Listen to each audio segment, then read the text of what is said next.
વાગરા તાલુકાના સાયખા જીઆઈડીસી વિસ્તારમાં વિશ્વ ભારત ન્યૂઝના પ્રતિનિધિએ સ્થળ તપાસ કરતા અલગ અલગ રંગનું પાણી જોવા મળ્યું. મળતી માહિતી મુજબ જે સ્થળે આ પાણી જોવા મળ્યું ત્યાંથી સ્થાનિક લોકો પોતાના પશુઓને પસાર કરાવે છે.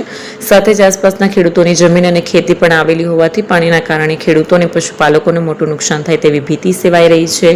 પાણીનો રંગ બદલવાનું ચોક્કસ કારણ શું છે અને તેમાં કોઈ ઔદ્યોગિક પ્રવાહી કે હાનિકારક તત્વો છે કે નહીં તે અંગે વૈજ્ઞાનિક તપાસ જરૂરી બની છે.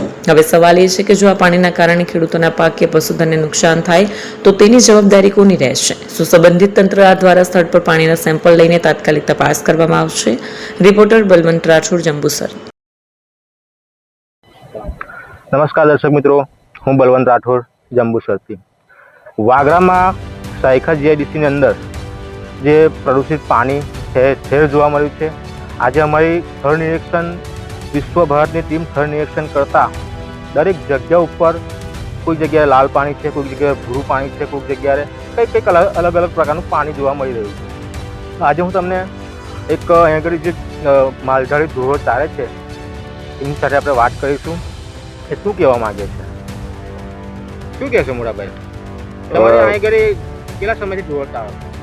મારો પૂરી જિંદગી થઈ ગઈ. હવે 25 વર્ષની ઉંમર થઈ મારી. શું નામ તમારું? જયંતિ રાઠોડ. જયંતિભાઈ, આ કલરનું કોઈ પાણી પીશે, ભેંસ કોઈ મરી જશે એની જવાબદારી કોની? એ જેડીસી ની જાય ભાઈ. કઈ કંપનીનું પાણી છે કોઈ ખબર? કોઈ બી ખબર નહીં. એવું તમારી ભેંસો એને ઉતરીને કોઈ પાણી બાણી પી લે? પી જાય તો જેડીસી ની જાય. એટલે તમે શું કહેવા માંગો આની અંદર? જો મારી એક ભેંસ છે, લાખ રૂપિયાની ભેંસ છે, જો પાણી પી જાય લાખ રૂપિયા લેવાના. તમારે લેવાનું. તો તમે શું માંગતો છો કંપની? જેડીસી જો પેર મળી જાય મારી થોડું કંપની કાંઈ ભેંસ તો જેડીસી અમે બંધ કરી દઉં.